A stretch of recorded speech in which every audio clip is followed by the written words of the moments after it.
In this video, we're going to replace a TP107 wireless probe with a TP107X Bluetooth probe.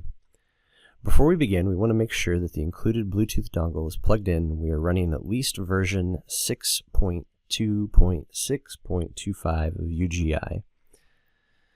We're going to go ahead and click on Edit a Part File, and then choose the file that uses the TP107W.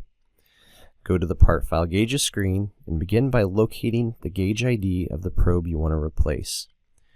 We're going to clear out that number and type in the gauge ID of the TP107X in its place.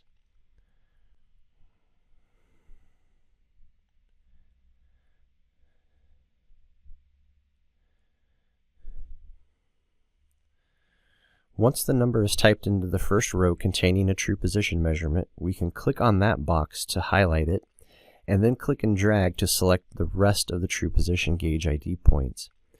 We can paste in the new gauge ID by right-clicking and selecting Fill.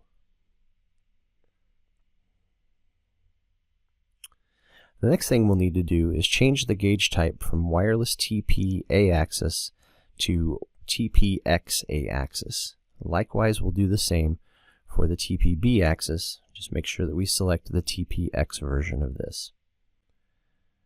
The association should maintain its correct positioning when updating, but always double check just to make sure.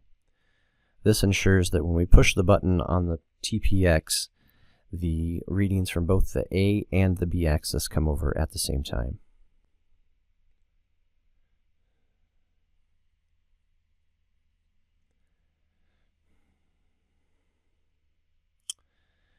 Once we've done that, we'll want to click on the COM port and change the number of the COM port to reflect the new dongle. I click on COM port setup on the left-hand side of the screen and choose the rows that are utilizing the Bluetooth dongle.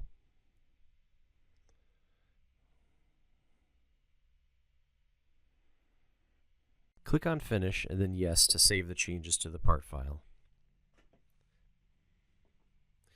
We can now run the part file and verify that the gauge data is transmitted to the software correctly.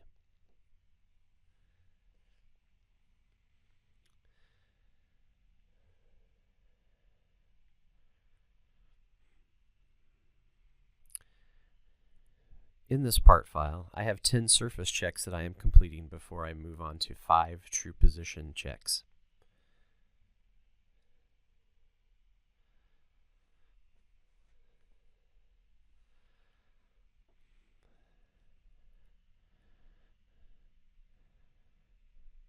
With the surface checks completed, I want to verify that both the A and the B readings are coming across for all true position points.